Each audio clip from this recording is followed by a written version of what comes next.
నాగబాబుకు మంత్రి పదవిపై పవన్ కళ్యాణ్ కీలక వ్యాఖ్యలు చేశారు.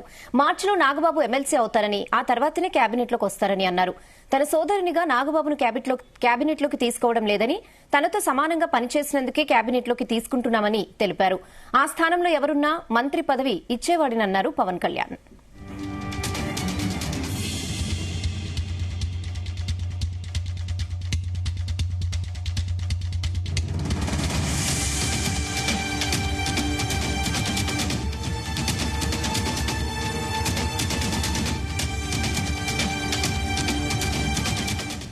నాగబాబుకు మంత్రి పదవిపై పవన్ కళ్యాణ్ కీలక వ్యాఖ్యలు చేశారు. మార్చిలో నాగబాబు ఎమ్మెల్సీ అవుతారని, ఆ తర్వాతనే కేబినెట్లోకి వస్తారని అన్నారు.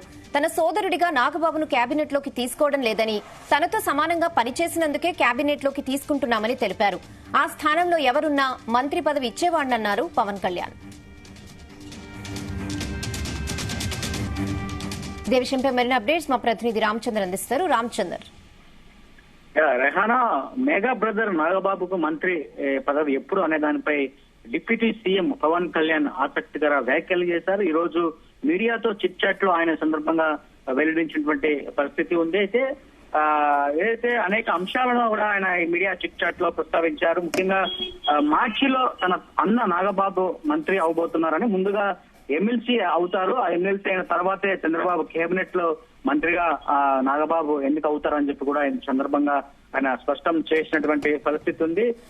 తర్వాత తన అన్న కాబట్టే ఈ మంత్రివర్గంలోకి తీసుకుంటున్నామన్నది వస్తున్నటువంటి వ్యాఖ్యలపై కూడా ఆయన స్పందించినటువంటి పరిస్థితి ఉంది. అయితే వారసత్వంగా ఏమీ రావట్లేదు, నేను ఎలా కష్టపడ్డానో తాను కూడా పార్టీ అధికారంలోకి రావడం కోసము, కూటమి ప్రభుత్వం అధికారంలోకి రావడం కోసం కష్టపడ్డాడని చెప్పి కూడా ఈ సందర్భంగా ఆయన గుర్తు చేసినటువంటి పరిస్థితి. ఆ నేపథ్యంలోనే పార్టీకి అలాగే సేవలు చేసేట్ల నేపథ్యంలోనే నాగబాబు కూడా మంత్రి పదవి ఇస్తున్నట్లుగా తెలుస్తారు. అలాగే రాజ్యసభ సీటు కూడా ఆయన త్యాగం చేయడము వల్లనే చంద్రబాబు కేబినెట్ లోకి తీసుకున్నామన్న ఒక ప్రతిపాదన పెట్టడం కూడా జరిగింది అని చెప్పి కూడా ఇటీవల చంద్రబాబు పవన్ కళ్యాణ్ భేటీలో కూడా ఇదే అంశంపై చర్చించినట్లుగా పవన్ కళ్యాణ్ స్పష్టం చేయడం జరిగింది. అలాగే కుల ప్రాతిపదికన అలాగే తమ సామాజిక వర్గం వారికే మంత్రి పదవులు ఇస్తున్నామన్నది కూడా బయట విమర్శలు ఆరోపణలు వస్తున్న నేపథ్యంలో కూడా ఆయన ఈ వ్యాఖ్యలు కూడా ఆయన సమాధానము ఇచ్చినటువంటి పరిస్థితి ఉంది. అటు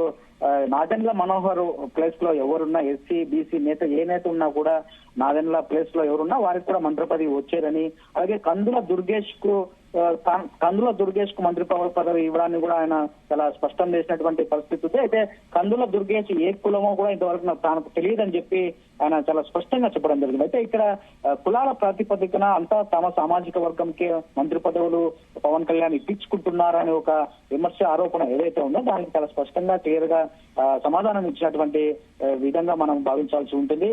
అయితే మొత్తానికి మార్చిలో మెగా బ్రదర్ నాగబాబుకు మాత్రం మంత్రి యోగం అయితే ఉన్నట్లుగా చాలా స్పష్టమైన అవుతుందని చెప్పుకోవచ్చు. ఇంకా ఎమ్మెల్సీ అయ్యి తర్వాత కేబినెట్ లోకి వస్తారని చెప్పి కూడా ఈ సందర్భంగా ఆయన చెప్పడం జరిగింది. మరి ఇంకా ఈ సంవత్సరం అయితే నాగబాబు మంత్రి పదవి లేనట్లే అని చెప్పి మనం భావించుకోవచ్చు. కొత్త సంవత్సరం 2025 మార్చిలోనే ఇంకా నాగబాబు మంత్రి అవబోతున్నారన్నది అయితే చాలా స్పష్టంగా తెలుస్తోంది. అయితే ఇప్పటికే మంత్రి వర్గంలో ఇంకా చర్చ జరుగుతోంది.